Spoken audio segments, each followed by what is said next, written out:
En 1954, un payaso llamado Rubio desapareció sin dejar rastro, junto con 17 niños, la misma noche de su última función.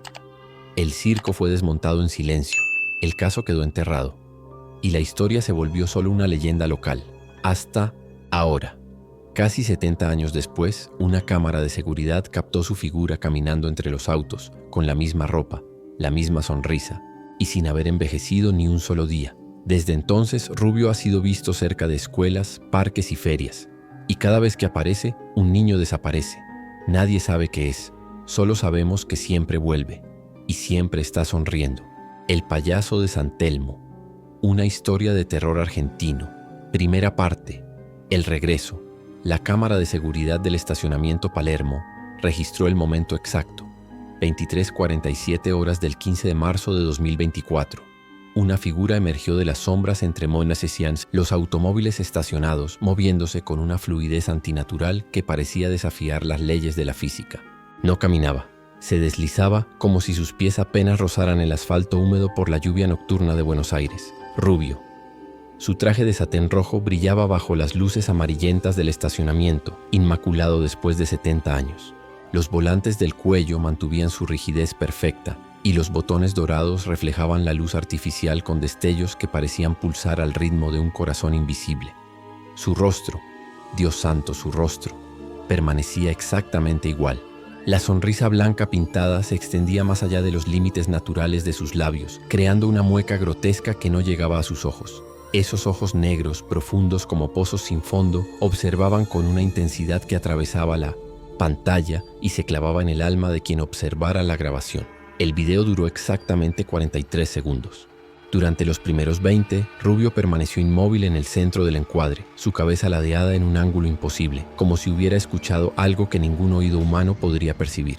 Sus manos enguantadas colgaban a los costados, demasiado largas, demasiado delgadas, con dedos que parecían extenderse más allá de lo anatómicamente posible. Luego, sin transición visible, comenzó a moverse, no hacia ninguna dirección específica.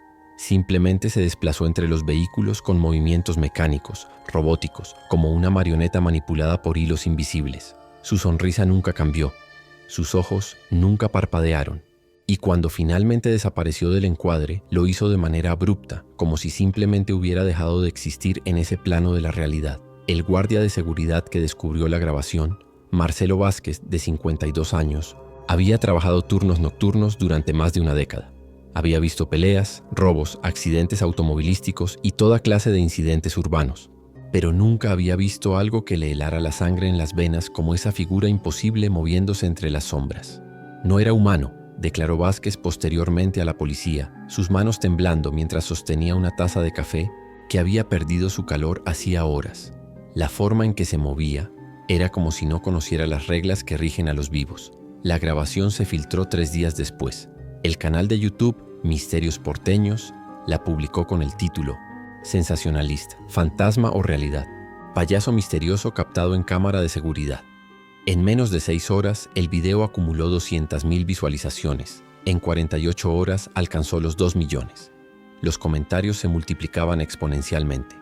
Teorías conspirativas, explicaciones paranormales, intentos de desacreditar la autenticidad de las imágenes. Pero fue entonces cuando comenzaron a surgir los otros testimonios. Elena Cortés, maestra de jardín de infantes en Villa Creek, llamó a la comisaría local en estado de pánico. Lo vi parado en la verja de la escuela durante el recreo. Los niños estaban jugando y él solo los observaba. Tenía esa sonrisa horrible, esa sonrisa que no era una sonrisa. Cuando corrí hacia la ventana para verlo mejor, ya no estaba. Roberto Silva, vendedor ambulante en la feria de San Telmo, reportó un avistamiento similar. Apareció entre los puestos como si hubiera estado ahí toda la vida. Los chicos se le acercaron, atraídos por el traje colorido. Pero yo sentí algo malo, algo muy malo. Grité para que se alejaran y cuando volví a mirar había desaparecido.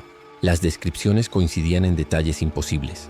El traje de satén rojo intacto, la maquillaje perfecta, la sonrisa que se extendía demasiado, los ojos que observaban sin ver, las manos demasiado largas. Y siempre la presencia de niños. La periodista investigativa Carmen Mendoza, especializada en casos fríos y fenómenos inexplicables, fue la primera en establecer la conexión histórica. Mientras revisaba archivos policiales de los años 50, encontró una mención fugaz en un informe casi legible. Desaparición múltiple en San Telmo, Circo Alegría Eterna. Sospechoso, payaso conocido como Rubio, 17 menores. Caso cerrado por falta de evidencias. La fecha del informe, 23 de octubre de 1954. Carmen pasó las siguientes semanas excavando en bibliotecas, hemerotecas y archivos municipales.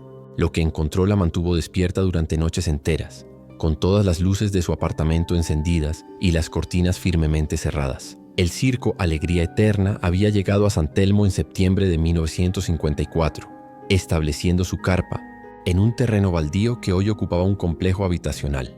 Era un circo pequeño, itinerante, con apenas una docena de artistas y un puñado de animales envejecidos. Su dueño, Esteban Morales, había contratado a Rubio apenas 2 semanas antes del desaparecimiento. Según los testimonios de los sobrevivientes del circo, Rubio había aparecido una noche pidiendo trabajo. No tenía referencias, no proporcionó apellido, no explicó de dónde venía. Simplemente se presentó con su traje rojo, su maquillaje perfecto y una sonrisa que inquietaba incluso a los veteranos del espectáculo. Había algo terriblemente equivocado en él, declaró en 1954 la trapecista Ana Beltrán, de 29 años. No comía con nosotros, no dormía en su caravana.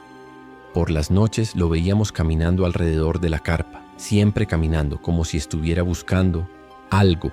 Y los niños se sentían atraídos hacia él de una manera que no era natural.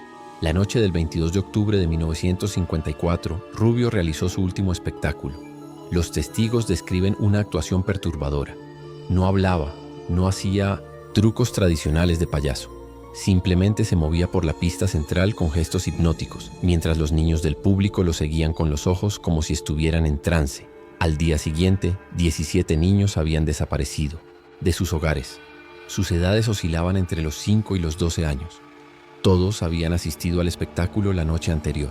Todos habían sido vistos por última vez saliendo de sus casas en plena madrugada, caminando hacia el terreno donde había estado instalado el circo. Pero cuando las autoridades llegaron al lugar, no encontraron nada. Ni carpa, ni caravanas, ni rastro alguno de que hubiera existido un circo allí. Solo quedaba un círculo de tierra compactada y un olor extraño en el aire. Algo que los testigos describieron como una mezcla de algodón de azúcar rancio y flores marchitas. La investigación policial duró apenas 3 semanas. Sin cuerpos, sin testigos confiables y sin evidencia física, el caso fue archivado como desapariciones múltiples sin resolver. Las familias de los niños nunca obtuvieron respuestas. El tiempo enterró la tragedia bajo capas de silencio y olvido. Hasta ahora, Carmen Mendoza publicó su investigación en una serie de artículos que rápidamente se viralizaron. Las redes sociales explotaron con teorías, debates y, lo más inquietante de todo, nuevos avistamientos. Un padre en Belgrano reportó haber visto a Rubio parado bajo la ventana del dormitorio de su hijo de 8 años. Una abuela en la Boca Loponis vio observando a los niños en una plaza, inmóvil como una estatua durante horas. Un maestro en Barracas encontró huellas circulares en el patio de la escuela después de que varios estudiantes describieran haber visto al payaso sonriente durante el recreo. Pero lo más aterrador estaba por venir.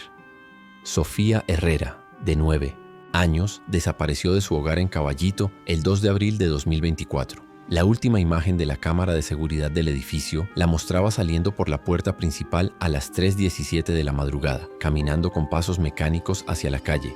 Oscura. Sus padres dormían profundamente y no escucharon nada. 5 días después desapareció Tomás Vega, de 7 años, en Palermo. Luego fue el turno de Valentina Sosa, de 10 años, en Villa Urquiza. Después, Mateo Fernández, de 6 años, en Recoleta. El patrón era idéntico al de 1954. Niños que desaparecían en plena madrugada, saliendo de sus hogares como sonámbulos, sin dejar rastro alguno. Y en cada caso, las cámaras de seguridad de los alrededores captaban la misma figura imposible.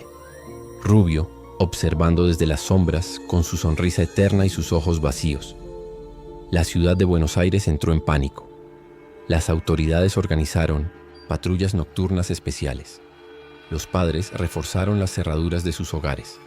Las escuelas implementaron protocolos de seguridad extraordinarios, pero nada parecía detener las desapariciones. El 15 de abril, en una conferencia de prensa que fue transmitida en vivo por todos los canales de televisión, el comisario general Luis Morales, sin relación con el dueño del circo de 1954, hizo Una declaración que nadie esperaba. Hemos decidido reabrir oficialmente la investigación del caso de San Telmo de 1954. Existe evidencia suficiente para considerar que los eventos actuales están directamente relacionados con aquellos sucesos. Solicitamos la colaboración ciudadana y advertimos a todas las familias que mantengan vigilancia extrema sobre sus hijos menores. Esa misma noche, Carmen Mendoza recibió una llamada telefónica. La voz del otro lado de la línea era anciana, temblorosa pero cargada de una urgencia desesperada. Soy Ana Beltrán, la trapecista. Tengo 89 años y hay cosas que nunca conté sobre aquella noche de 1954. Cosas que me he estado guardando durante 70 años porque tenía miedo de que me tomaran por loca. Pero ahora que él ha vuelto, ahora necesito hablar.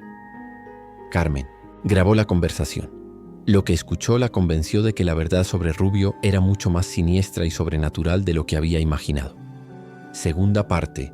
La verdad enterrada. El apartamento de Ana Beltrán en San Cristóbal olía a medicinas y recuerdos polvorientos. Las paredes estaban cubiertas de fotografías amarillentas del mundo circense, acróbatas suspendidos en el aire, domadores rodeados de leones, payasos de rostros pintados que sonreían con una alegría que ahora parecía siniestra bajo la luz tenue de la lámpara de mesa. Carmen Mendoza se sentó frente a la anciana trapecista, grabadora en mano, observando cómo los dedos artríticos de Ana temblaban mientras sostenía una taza de té que había perdido su calor hacía una hora. A los 89 años, Ana conservaba la postura erguida de quien había desafiado la gravedad durante décadas, pero sus ojos, esos ojos que habían visto demasiado, se movían constantemente hacia las ventanas, como si esperara ver una figura familiar observando desde la oscuridad. Nunca debía haber guardado silencio, murmuró Ana, su voz quebrada por el peso de 7 décadas de secretos. Pensé que si no hablaba de ello, si lo enterraba lo suficientemente profundo en mi memoria, se quedaría ahí. Pero algunas cosas no mueren, señorita Mendoza. Algunas cosas solo esperan. Carmen activó la grabadora. El pequeño dispositivo digital parecía absurdamente moderno en aquella habitación atrapada en el tiempo, rodeada de carteles de circos que ya no existían y fotografías de artistas que habían muerto hacía décadas. Cuénteme sobre Rubio, dijo Carmen suavemente. Todo lo que recuerde. Ana cerró los ojos y suspiró profundamente. Cuando los abrió nuevamente parecía haber viajado 70 años hacia el pasado. Llegó una noche de septiembre cuando estábamos acampados en las afueras de Rosario. Yo estaba practicando rutinas en la cuerda floja cuando lo vi aparecer entre las caravanas. No llegó caminando por el camino como hacen las personas normales. Simplemente estaba ahí, como si hubiera brotado de las sombras mismas. La anciana hizo una pausa, sus ojos perdidos en recuerdos que claramente prefería mantener enterrados. Esteban, nuestro director, estaba desesperado por encontrar un payaso. Nuestro anterior cómico, Pepito, había muerto de un ataque al corazón 2 semanas antes y un circo sin payaso es como un cuerpo sin alma. Así que cuando Rubio se ofreció a trabajar, Esteban no hizo demasiadas preguntas. Carmen se inclinó hacia adelante. ¿Qué tenía de extraño en él? Todo, respondió Ana sin vacilar. Su ropa era demasiado perfecta. El satén de su traje brillaba como si fuera nuevo, pero tenía un corte que no correspondía a ninguna moda que yo conociera. Era como si perteneciera a otra época, a otro siglo incluso. Y su maquillaje, Dios mío, su maquillaje nunca cambiaba. Nunca se corrían las pinturas, nunca se desvanecían los colores. Por las mañanas, cuando el resto de nosotros nos levantábamos con las caras sucias y cansadas, él aparecía con esa sonrisa pintada exactamente igual que la noche anterior. Ana tomó un sorbo de su té frío, haciendo una mueca de disgusto. Pero lo más perturbador era la forma en que los niños reaccionaban ante él. Durante nuestras presentaciones en pueblos pequeños, los chicos se sentaban en primera fila y no le quitaban los ojos de encima. No se reían con sus actuaciones, porque, ahora que lo pienso, nunca hizo nada realmente gracioso. Solo se movía por la pista central con esos gestos extraños, casi rituales, y los niños lo seguían con la mirada como si estuvieran hipnotizados. ¿Alguien más del circo notó algo extraño?, preguntó Carmen. Oh, sí, todos lo notamos, pero nadie quería hablar de ello. Los artistas de circo somos supersticiosos por naturaleza, pero esto era diferente. Mario, nuestro domador, me confesó una noche que había visto a Rubio salir de su caravana a las 3 de la madrugada y caminar en círculos alrededor de la carpa principal durante horas. No círculos normales, señorita Mendoza. Círculos perfectos, medidos como si estuviera trazando algún tipo de patrón geométrico en el suelo. Carmen sintió un escalofrío recorrer su espalda. ¿Y qué pasó cuando llegaron a San Telmo? Los ojos de Ana se ensombrecieron aún más. Esa fue la temporada más extraña de toda mi carrera.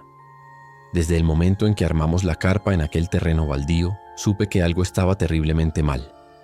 El suelo tenía una sensación pegajosa, como si hubiera sido regado con algo, que no era agua, y por las noches escuchábamos sonidos que provenían de la tierra misma. ¿Qué tipo de sonidos? Como murmullos, como si hubiera voces susurrando desde muy abajo, tan profundo que apenas se podían distinguir las palabras. Al principio pensamos que era el sistema de alcantarillado de la ciudad, pero luego nos dimos cuenta de que aquel terreno nunca había tenido conexiones subterráneas. Ana se levantó con dificultad y se dirigió hacia una cómoda antigua. De uno de los cajones extrajo una caja de fotografías amarillentas. Sus manos temblaron mientras buscaba entre las imágenes hasta encontrar una en particular. Esta foto la tomó Mario con su cámara nueva. Era octubre de 1954, 3 días antes de que todo terminara. Carmen examinó la fotografía. Era una imagen nocturna de la carpa del circo, iluminada por luces que creaban sombras dramáticas en el suelo. Pero en el borde izquierdo de la imagen, apenas visible entre las sombras, se distinguía una figura humana. Rubio, parado inmóvil en la periferia del círculo de luz, observando hacia la carpa con esa sonrisa permanente. Lo que hizo que Carmen sintiera que se le helaba la sangre fue darse cuenta de que la figura no proyectaba sombra alguna sobre el suelo iluminado. ¿Ve lo que yo veo?, preguntó Ana con voz temblorosa. No tiene sombra, murmuró Carmen, apenas capaz de procesar lo que observaba. Exacto. Y había más. Mario tomó docenas de fotografías durante esas semanas, y en al menos la mitad de ellas aparece Rubio en el fondo, siempre observando, siempre inmóvil, pero nunca posó para ninguna foto. Nunca supo que lo estaban fotografiando. Era como si la cámara lo captara en momentos en que él creía que nadie lo veía. Ana regresó a su silla, guardando cuidadosamente la fotografía en su regazo como si fuera una reliquia sagrada. La noche del último espectáculo, algo cambió. Rubio salió a la pista central como siempre, pero esta vez su actuación fue diferente. No puedo describirlo con palabras que tenga sentido, pero fue como si estuviera realizando algún tipo de ritual. Sus movimientos eran demasiado precisos, demasiado medidos. Y los niños del público... Dios mío, los niños. ¿Qué pasó con los niños? Se levantaron de sus asientos como si fueran una sola persona. Todos al mismo tiempo sin decir palabra. Sus padres trataron de detenerlos, pero ellos no escuchaban. Simplemente caminaron hacia la salida de la carpa con esa mirada vacía, esa mirada que reconozco ahora en las fotografías de las cámaras de seguridad de este año. Carmen sintió que su corazón se aceleraba. Y después todo se volvió caos. Los padres corrían tras sus hijos gritando, tratando de cargarlos, pero los niños se resistían con una fuerza que no era natural. Algunos adultos lograron llevarse a sus pequeños, pero otros no pudieron detenerlos. Los vimos alejarse en la oscuridad, caminando todos en la misma dirección, hacia el sur de la ciudad. Ana hizo una pausa limpiándose las lágrimas que habían comenzado a rodar por sus mejillas arrugadas. Esa fue la última vez que alguien vio a esos 17 niños. Al día siguiente, cuando la policía llegó para investigar, descubrieron algo que nunca se informó públicamente. ¿Qué cosa? Encontraron un túnel que se abría exactamente en el centro del círculo donde había estado nuestra pista principal. Era perfectamente redondo, excavado con una precisión que no correspondía a ninguna herramienta conocida. Descendía tan profundamente que cuando arrojaron una linterna no pudieron ver el fondo. Carmen sintió que el aire de la habitación se había vuelto más espeso, más difícil de respirar. ¿Y Rubio? Rubio desapareció esa misma noche, pero no de la manera normal en que desaparece una persona. Su caravana seguía ahí, con todas sus pertenencias intactas. Su traje de repuesto colgaba en el armario. Sus zapatos estaban ordenados bajo la cama. Pero él simplemente dejó de existir. Ana se inclinó hacia adelante, bajando la voz hasta convertirla en un susurro conspirador. Pero hay algo más, señorita Mendoza. Algo que nunca le conté a la policía porque sabía que no me creerían. La noche antes del último espectáculo, no pude dormir. Salí de mi caravana para caminar un poco y aclararme la mente. Fue entonces cuando lo vi. ¿A Rubio? Sí, pero no solo a él. Estaba parado en el centro de la pista, exactamente donde aparecería el túnel al día siguiente. Y no estaba solo. Había figuras a su alrededor. Sombras que se movían sin cuerpos que las proyectaran. y todas esas sombras tenían la forma de niños. El silencio que siguió fue tan denso que Carmen pudo escuchar los latidos de su propio corazón. Estoy diciendo que Rubio no era la primera vez que había hecho esto, interrumpió Ana. Esas sombras, esos niños sin cuerpo, habían estado con él desde mucho antes de llegar a nuestro circo, y ahora que ha regresado van a seguir creciendo en número. Carmen apagó la grabadora con manos temblorosas. Lo que había escuchado desafiaba toda lógica, toda comprensión racional del mundo. Pero las fotografías no mentían, y los hechos actuales de 2024 se alineaban perfectamente con el testimonio de Ana. ¿Hay algo más?, preguntó Carmen. ¿Alguna pista sobre qué es realmente Rubio o cómo detenerlo? Ana guardó silencio durante varios minutos, sus ojos perdidos en recuerdos que claramente prefería mantener enterrados. Finalmente se dirigió hacia un baúl viejo en el rincón de la habitación. De él extrajo un libro encuadernado en cuero negro, con páginas amarillentas y una cubierta sin título. Este libro pertenecía a Mario, nuestro domador. Lo encontré entre sus pertenencias después de que murió de un infarto 3 años después de los sucesos de San Telmo. Había estado investigando por su cuenta, tratando de entender qué había sido realmente Rubio. Carmen tomó el libro con manos cuidadosas. Las páginas estaban llenas de recortes de periódicos, fotografías, notas manuscritas y diagramas extraños. Mientras hojeaba el contenido, comenzó a emerger un patrón perturbador. Artículos de periódicos de diferentes épocas y lugares. Desaparición misteriosa de niños en circo itinerante, Córdoba, 1923. Payaso sospechoso desaparece tras función, Montevideo, 1931. Circo abandonado, después de extraños sucesos, Valparaíso, 1947. Todos los artículos describían el mismo patrón. Un circo itinerante, un payaso misterioso, niños que desaparecían, en plena noche, y la súbita desaparición del artista principal. Las descripciones del payaso variaban ligeramente. A veces llevaba traje azul, a veces verde, a veces amarillo, pero siempre se mencionaba la sonrisa que se extendía demasiado y los ojos que observaban sin ver. Mario creía que Rubio había estado haciendo esto durante décadas, posiblemente durante más de un siglo, explicó Ana.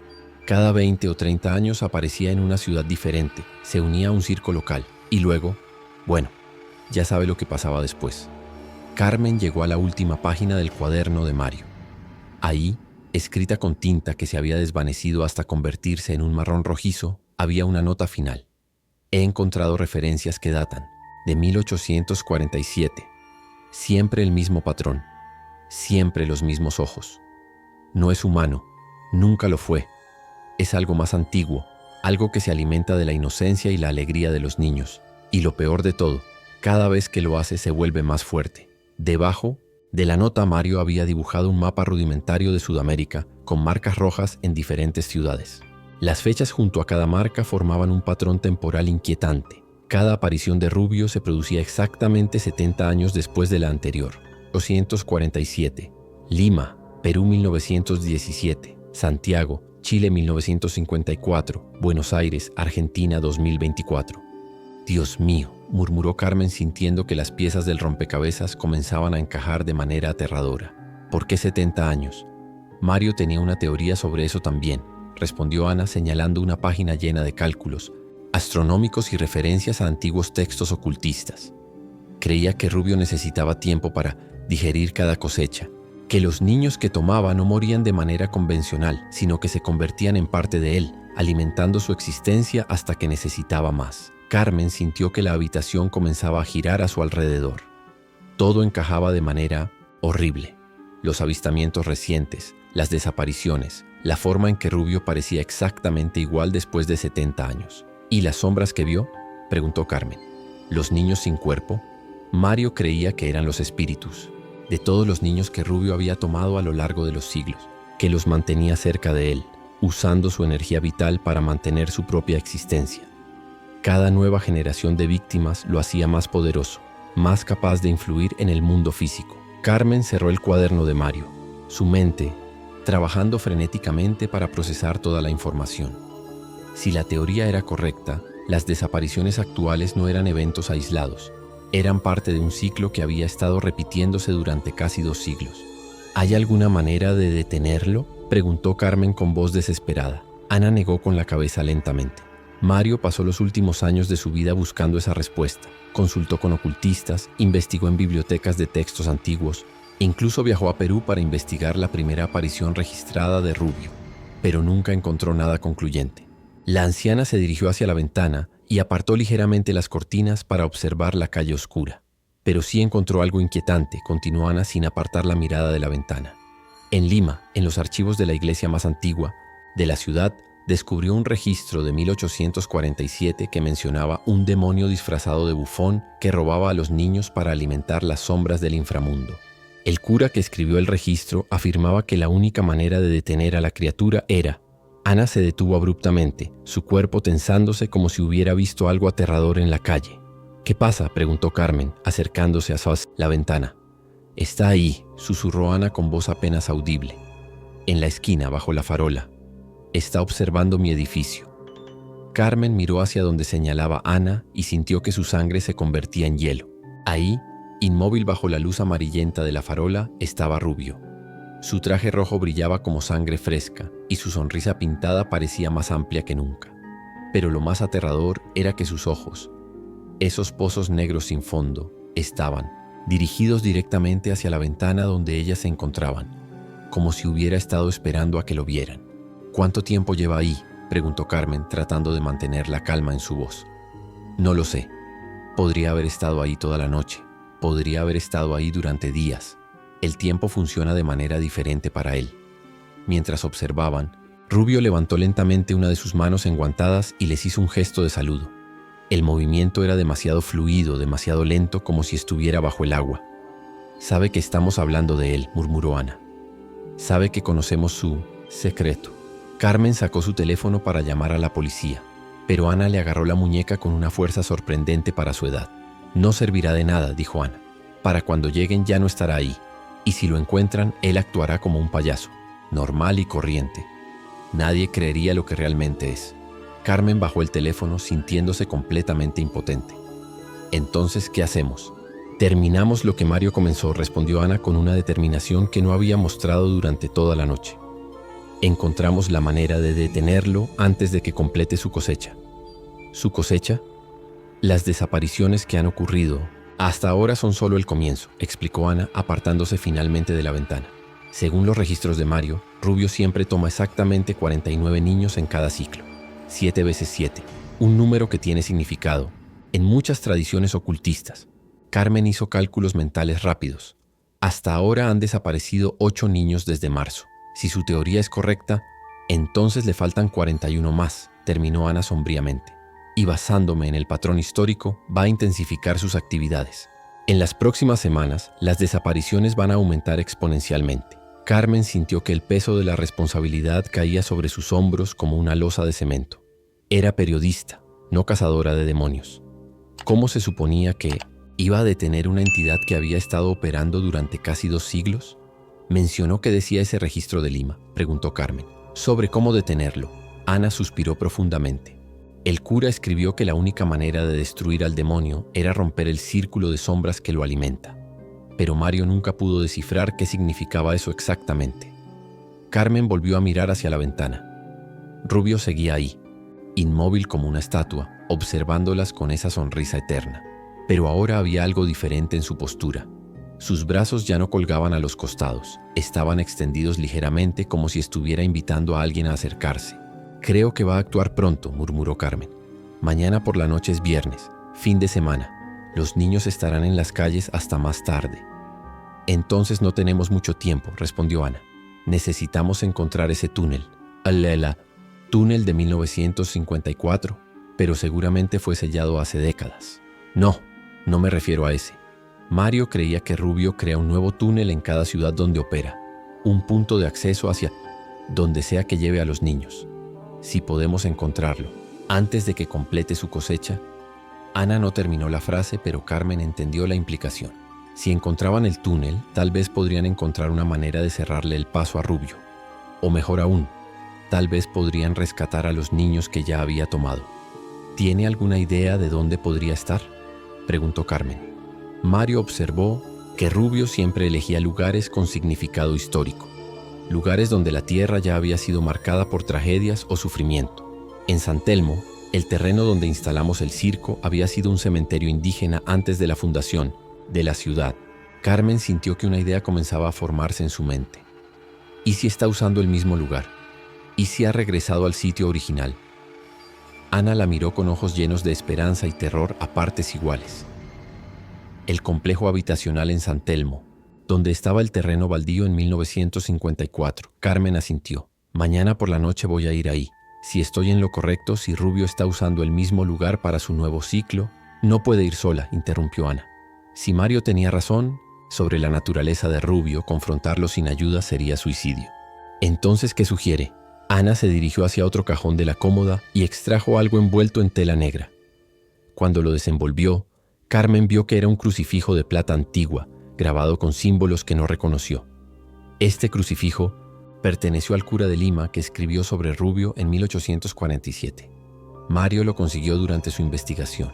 No sé si realmente tiene poder contra Rubio, pero es lo único que tenemos. Carmen tomó el crucifijo, sintiendo inmediatamente un peso que parecía desproporcional para su tamaño. La plata estaba fría, tan fría que casi quemaba al tacto. ¿Vendrá conmigo?, preguntó Carmen. Ana la miró durante un largo momento y Carmen pudo ver la lucha interna en sus ojos ancianos. El miedo luchaba contra el sentido del deber, el instinto de supervivencia contra la culpa de 70 años de silencio. Sí, dijo finalmente Ana. He vivido con este secreto durante demasiado tiempo. Es hora de enfrentarlo. Carmen volvió a mirar hacia la ventana una última vez antes de irse. La farola seguía encendida, proyectando su círculo de luz amarillenta sobre la acera vacía. Rubio había desaparecido, pero Carmen sabía que no se había ido muy lejos. Sabía que estaba en algún lugar de la ciudad, observando, esperando, preparándose para su próxima jugada en un juego que había estado jugando durante casi 2 siglos. Y mañana por la noche, ella iba a intentar cambiar las reglas. Tercera parte. El círculo se cierra. La noche del viernes cayó sobre Buenos Aires como un manto pesado, cargado de una humedad que se pegaba a la piel y hacía que el aire se sintiera espeso, difícil de respirar. Carmen Mendoza y Ana Beltrán se encontraron en la estación de metro más cercana al complejo habitacional de San Telmo a las 10:30 p.m., cada una llevando una mochila con provisiones que esperaban no necesitar: linternas, un martillo, cuerda, el crucifijo de plata y una pequeña cámara de video para documentar lo que encontraran. Ana había insistido en venir a pesar de su edad avanzada. He vivido con esta culpa durante 70 años, había dicho esa mañana por teléfono. No voy a dejar que otra generación de niños sufra porque me quedé callada. El complejo habitacional Torres del Sur había sido construido en 1967, 13 años después de los eventos del circo. Era un conjunto de 5 edificios de apartamentos de clase media, rodeados por pequeños jardines y patios de juegos. Durante el día, el lugar bullía con la actividad normal de las familias urbanas: niños jugando, madres colgando ropa, ancianos sentados en bancos conversando sobre el clima. Pero esa noche el complejo estaba inquietantemente silencioso. «¿Nota algo extraño?», preguntó Carmen mientras caminaban por el sendero principal hacia el centro del complejo. Ana asintió, observando las ventanas de los edificios circundantes. «No hay luces encendidas. Es viernes por la noche. Deberían haber familias despiertas, televisores funcionando, niños jugando antes de acostarse». Tenía razón.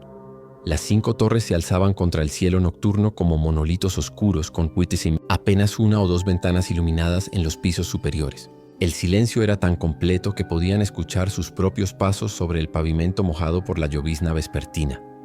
Carmen consultó los planos del complejo que había obtenido en el archivo municipal. Según los registros, el patio central del complejo había sido construido exactamente sobre el lugar donde se había instalado la carpa del Circo Alegría Eterna en 1954. «Ahí», murmuró Carmen, señalando hacia una pequeña plaza circular en el centro del complejo, rodeada por bancos de cemento y una fuente ornamental que había dejado de funcionar hacía años. Según los planos, ese es el lugar exacto. Se acercaron lentamente, sus linternas creando círculos de luz que danzaban sobre el suelo mojado. La fuente central era una estructura de cemento con una base circular de aproximadamente 3 metros de diámetro. Había sido diseñada para ser decorativa, pero ahora solo era un recipiente vacío lleno de hojas muertas y basura acumulada. «Carmen», susurró Ana agarrando el brazo de la periodista, «mire el suelo alrededor de la fuente». Carmen dirigió su linterna hacia donde señalaba Ana y sintió que se le erizaba la piel. En el pavimento alrededor de la fuente, apenas visible bajo la capa de humedad y mugre acumulada, había un patrón circular grabado en el cemento. No era parte del diseño original del complejo. Las líneas eran demasiado profundas, demasiado precisas, como si hubieran sido talladas con herramientas que cortaran la piedra como mantequilla. «Es el mismo patrón», murmuró Ana reconociendo los símbolos grabados en el suelo. Los mismos que Mario dibujó en su cuaderno. Los mismos que vio trazados en la tierra en 1954. Carmen se arrodilló para examinar las marcas más de cerca. Los símbolos eran complejos, intercalados con líneas geométricas que formaban un mandala macabro. En algunos lugares, las ranuras estaban rellenas con una sustancia oscura que parecía haberse solidificado con el tiempo. «¿Eso es?», comenzó a preguntar Carmen. «Sangre», terminó Ana con voz tensa. «Sangre muy antigua, pero sangre al fin». Carmen sintió que su estómago se contraía, pero se obligó a mantener la compostura. Había venido hasta aquí para encontrar respuestas y no iba a retroceder ahora. «El túnel debe estar debajo de la fuente», dijo Carmen levantándose y examinando la estructura de cemento. «¿Ve alguna manera de moverla?». Ana iluminó los bordes de la fuente con su linterna, revelando que la estructura no estaba fijada permanentemente al suelo. Había espacios pequeños entre la base y el pavimento como si fuera una tapa gigante. «Necesitamos algo para hacer palanca», murmuró Carmen, sacando el martillo de su mochila. Trabajaron en silencio durante varios minutos, usando el martillo y una barra de metal que Ana había llevado para crear suficiente espacio como para agarrar el borde de la fuente. Cuando finalmente lograron mover la estructura pesada, lo que encontraron debajo las dejó sin aliento. Un túnel perfectamente circular se abría en la tierra, descendiendo en ángulo hacia las profundidades. Las paredes estaban revestidas con piedras que parecían mucho más antiguas que el complejo habitacional, incluso más antiguas que la ciudad misma. Y del túnel emanaba un olor que Carmen reconoció inmediatamente por la descripción de Ana. Algodón de azúcar rancio mezclado con flores marchitas. «Dios mío», susurró Ana. «Es real. Todo es real». Carmen dirigió su linterna hacia el interior del túnel, pero la luz se perdía en la oscuridad después de los primeros metros. El túnel descendía en una espiral suave, con escalones tallados, en la piedra que desaparecían en las sombras. «¿Escucha eso?», preguntó Ana de repente. Carmen se quedó quieta, aguzando el oído. Al principio solo escuchó el sonido distante del tráfico y el goteo del agua de lluvia. Pero luego, muy tenuemente, comenzó a distinguir algo más. Voces. Voces de niños, susurrando desde muy profundo en el túnel. No estaban hablando palabras, reconocibles. Era más como un coro de susurros, un murmullo constante que parecía llegar desde muy lejos. Y mezclado con las voces, ocasionalmente se escuchaba una risa. Una risa aguda, artificial, que no pertenecía a ningún niño real. «Los tiene ahí abajo», murmuró Carmen, sintiendo que la adrenalina comenzaba a correr por sus venas. «Los niños desaparecidos. Están ahí abajo». «Carmen, no podemos bajar ahí», protestó Ana. «No sabemos qué nos espera. Deberíamos llamar a la policía, al ejército, a alguien con más recursos, y decirles que hay un payaso demoníaco de 200 años de edad secuestrando niños en un túnel mágico.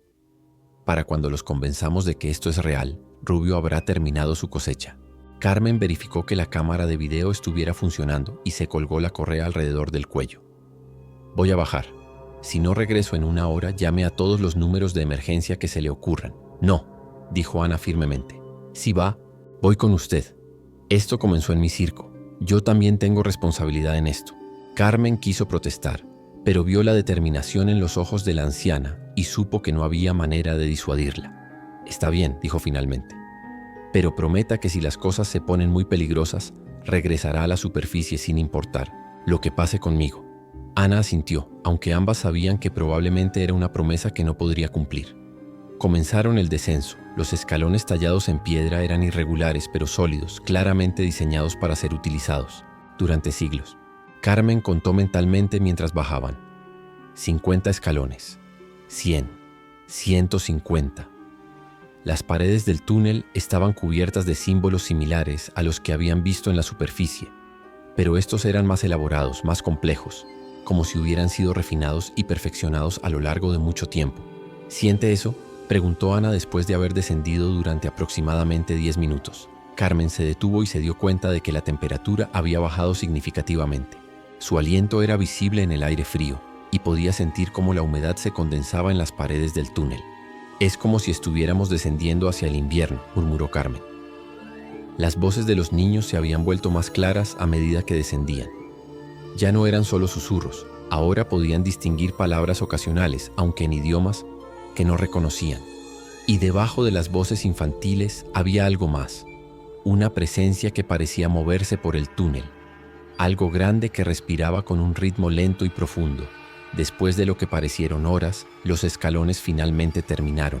Se encontraron en una antecámara circular, con 3 túneles que se extendían en diferentes direcciones. Las paredes estaban cubiertas de nichos tallados en la piedra, y en cada nicho había cosas. Carmen dirigió su linterna hacia los nichos más cercanos y tuvo que reprimir un grito. Eran juguetes. Centenares de juguetes de diferentes épocas. Muñecas de porcelana con ojos de vidrio que brillaban en la luz. Soldaditos de plomo, cometas de papel, pelotas de cuero, ositos de peluche desgastados por el tiempo. Todos estaban dispuestos cuidadosamente, como si fueran ofrendas en un altar. «Son de los niños», susurró Ana, «de todos los niños que ha tomado a lo largo de los años». Carmen filmó los nichos, documentando la evidencia macabra. Algunos de los juguetes eran claramente antiguos, podían tener más de un siglo, mientras que otros eran más recientes. En uno de los nichos más altos reconoció una tableta electrónica moderna y una figura de acción de un superhéroe popular. «Por aquí», dijo Ana señalando hacia el túnel central. «Las voces vienen de esa dirección». El túnel central era más amplio que el túnel de entrada, con el techo lo suficientemente alto como para que pudieran caminar erguidas. Las paredes estaban decoradas con murales tallados que contaban una historia inquietante. Figuras humanas, entregando niños a una entidad con múltiples brazos y una sonrisa grotesca. En algunas escenas, los niños parecían estar danzando alrededor de la figura central. En otras, simplemente desaparecían en las sombras que rodeaban a la entidad. «Es la historia de Rubio», murmuró Carmen filmando los murales. «Estos grabados deben tener siglos de antigüedad».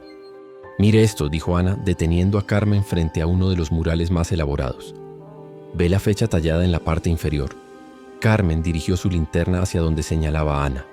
Tallado en números romanos apenas legibles había una fecha, MDCXLS, 1647, 200 años antes de la primera aparición registrada en Lima, murmuró Carmen. «Ha estado haciendo esto durante mucho más tiempo de lo que pensábamos». Continuaron avanzando por el túnel y las voces de los niños se volvieron progresivamente más claras. Ya no hablaban en idiomas extraños. Ahora podían escuchar español, con acentos argentinos modernos. «Mami, ¿dónde estás, mami? Tengo frío, tengo mucho frío. ¿Cuándo podemos ir a casa?» Carmen sintió que se le partía el corazón. Esas voces pertenecían a los niños desaparecidos de 2024. Estaban vivos, pero obviamente asustados y confundidos. El túnel terminó abruptamente en una caverna masiva, tan grande que sus linternas no podían iluminar las paredes opuestas. El techo se perdía en la oscuridad y el suelo estaba cubierto por un patrón circular similar al que habían visto en la superficie, pero infinitamente más complejo. Las líneas talladas en la piedra del suelo se entrecruzaban formando un mandala gigantesco que parecía pulsar con una luz propia. Y en el centro de todo había un círculo perfecto de niños. 49 niños de edades que oscilaban. Entre los 5 y los 12 años estaban sentados en el suelo en formación circular, mirando hacia el centro. Todos llevaban la misma ropa con la que habían desaparecido de sus hogares, pero ahora sus ropas parecían limpias, nuevas, como si el tiempo no las hubiera afectado. Los niños no se movían, no hablaban entre ellos. Simplemente permanecían sentados, observando el centro del círculo con expresiones vacías, mientras sus labios se movían en un murmullo constante que se mezclaba para crear el coro de voces que habían escuchado desde el túnel. En el centro del círculo había una figura familiar. Rubio estaba parado en el punto exacto del centro del mandala, pero ahora Carmen podía ver que no era exactamente como aparecía en las fotografías y videos. Su forma parecía inestable. A veces era sólido con su traje rojo brillante y su sonrisa pintada. Otras veces se volvía translúcido, revelando algo mucho más antiguo y terrible debajo de la fachada del payaso. Cuando se volvía translúcido, Carmen podía ver su forma verdadera. Una criatura humanoide con proporciones rongas, brazos que se extendían demasiado, dedos que terminaban en garras y un rostro que era una amalgama grotesca de todas las máscaras que había usado a lo largo de los siglos. Pero lo más aterrador eran sus ojos, pozos negros que parecían contener las sombras de todos los niños que había tomado. «Dios mío», susurró Ana. «¿Cuántos niños están ahí?». Carmen contó rápidamente. 49. Exactamente. 49. Entonces ya terminó, murmuró Ana con desesperación. Ya completó su cosecha. Pero mientras observaban, Carmen se dio cuenta de algo que la hizo sentir una chispa de esperanza. Los niños no parecían estar heridos físicamente. Sus ojos estaban vidriosos, como si estuvieran en trance, pero respiraban normalmente. Estaban bajo algún tipo de hechizo o control mental, pero seguían vivos. «Tal vez no sea demasiado tarde», susurró Carmen. «Si podemos romper el hechizo». Fue entonces cuando Rubio levantó la cabeza y los miró directamente. Carmen sintió que su sangre se helaba. La sonrisa pintada de Rubio se amplió hasta ocupar todo su rostro, extendiéndose de oreja a oreja de una manera anatómicamente imposible. Sus ojos negros se fijaron en ella con una intensidad que la paralizó completamente. Cuando habló, su voz resonó desde todas las direcciones al mismo tiempo, como si la caverna misma fuera su garganta. «Visitantes». «¿Qué?» «Deliciosa». «Sorpresa». Las palabras salían lentamente, con pausas antinaturales entre cada una, como si hubiera olvidado cómo funciona el habla humana. «Han venido a ver la culminación de mi obra más reciente». Rubio extendió sus brazos, señalando a los niños que lo rodeaban. Cuando lo hizo, Carmen pudo ver que no estaba parado sobre el suelo. Estaba flotando a unos centímetros sobre el centro del mandala, mantenido en el aire por fuerzas que no comprendía. 70 años.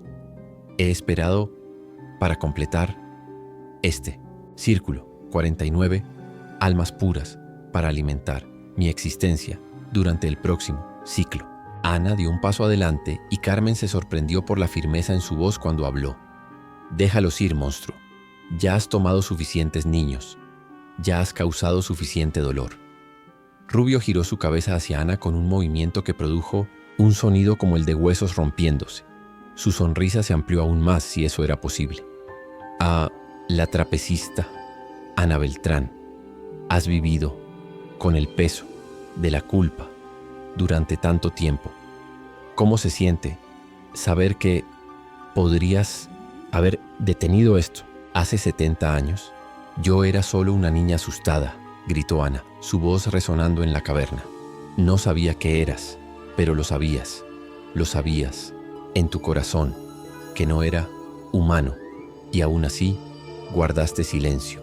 Rubio comenzó a moverse lentamente alrededor del círculo de niños sin tocar el suelo, deslizándose por el aire como si fuera una marioneta suspendida por hilos invisibles. «Estos niños me darán la energía necesaria para el próximo gran ciclo. Ya no necesitaré esperar 70 años. Con 49 almas en mi poder, podré manifestarme permanentemente en este mundo». Carmen sintió que la desesperación se apoderaba de ella. ¿Qué quiere decir? Significa, querida periodista, que después de esta noche ya no necesitaré esconderme. Podré caminar libremente por sus ciudades, tomando niños cuando se me antoje. El hambre de siglos, finalmente, será saciada. Fue entonces cuando Carmen recordó las palabras del cura de Lima que Ana había mencionado. La única manera de destruir al demonio era romper el círculo de sombras que lo alimenta. Miró nuevamente a los niños sentados en el suelo. 40, y 9 niños formando un círculo perfecto, un círculo que claramente le proporcionaba poder a Rubio. «Ana», susurró Carmen sin apartar los ojos de Rubio. «Necesitamos romper el círculo.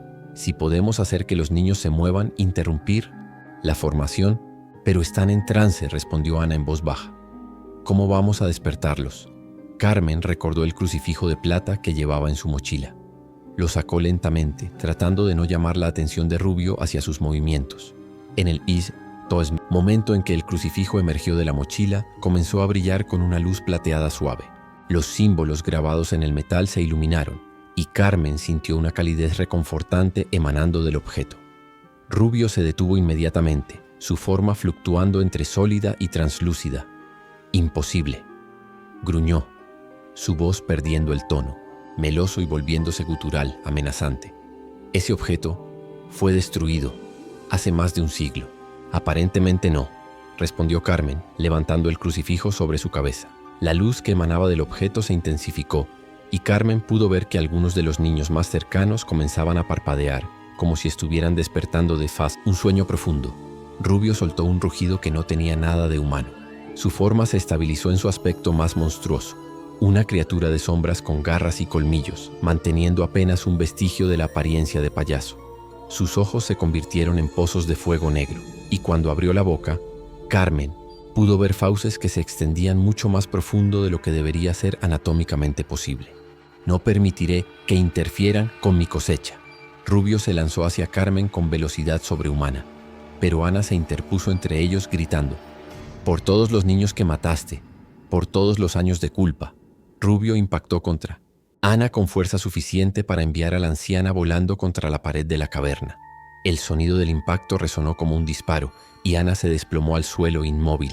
«¡Ana!», gritó Carmen, pero no se atrevió a bajar el crucifijo. La luz plateada se había intensificado aún más y ahora la mayoría de los niños estaban despertando del trance. Sus ojos se aclararon, miraron a su alrededor con confusión y algunos comenzaron a llorar. «¿Dónde estamos?», preguntó una niña pequeña. «Quiero irme a casa», sollozó un niño. El círculo se estaba rompiendo. Los niños se levantaban, se movían, se abrazaban entre sí buscando consuelo. Y con cada movimiento que los alejaba de la formación circular perfecta, Carmen podía ver que Rubio se debilitaba. Su forma se volvía menos sólida, más translúcida. Sus rugidos se convertían en gemidos de dolor. «No, no, el círculo debe mantenerse, el círculo». Pero era demasiado tarde. Los niños, liberados del trance, instintivamente se alejaban del centro de la caverna y del monstruo que se retorcía en el aire. Carmen corrió hacia Ana, manteniendo el crucifijo en alto. La anciana estaba consciente, pero claramente herida. «¿Puede moverse?», preguntó Carmen. Creo que me rompí algunas costillas», jadeó Ana. «Pero estoy viva». «¿Los niños?». Carmen miró hacia el círculo roto. Los 49 niños se habían agrupado en el borde de la caverna, abrazándose y llorando, pero claramente liberados del control de Rubio. En el centro, la criatura que había sido el payaso de San Telmo se desintegraba lentamente. Su forma fluctuaba violentamente entre la apariencia humana y monstruosa, y con cada fluctuación se volvía menos sólida. «El poder se desvanece», gruñó Rubio, su voz ahora apenas un susurro. «Pero no, pueden destruirme completamente. Esperaré en las sombras hasta que encuentre otra manera». «No», gritó Carmen levantando el crucifijo aún más alto. «Se acabó. No vas a lastimar a más niños». La luz del crucifijo se intensificó hasta volverse cegadora. Carmen sintió una energía fluyendo a través de ella, como si el objeto estuviera canalizando la fuerza de todos los que habían luchado contra Rubio a lo largo de los siglos. Rubio soltó un último grito que se escuchó como el lamento de cientos de niños perdidos. Su forma se fragmentó en miles de sombras que se dispersaron hacia las paredes de la caverna, buscando grietas donde esconderse. Pero la luz del crucifijo las persiguió. Una por una, las sombras fueron alcanzadas por la luz plateada y se desintegraron con sonidos como suspiros de alivio. Cuando la última sombra desapareció, el crucifijo dejó de brillar. Carmen se desplomó, agotada por la energía que había sido canalizada a través de ella.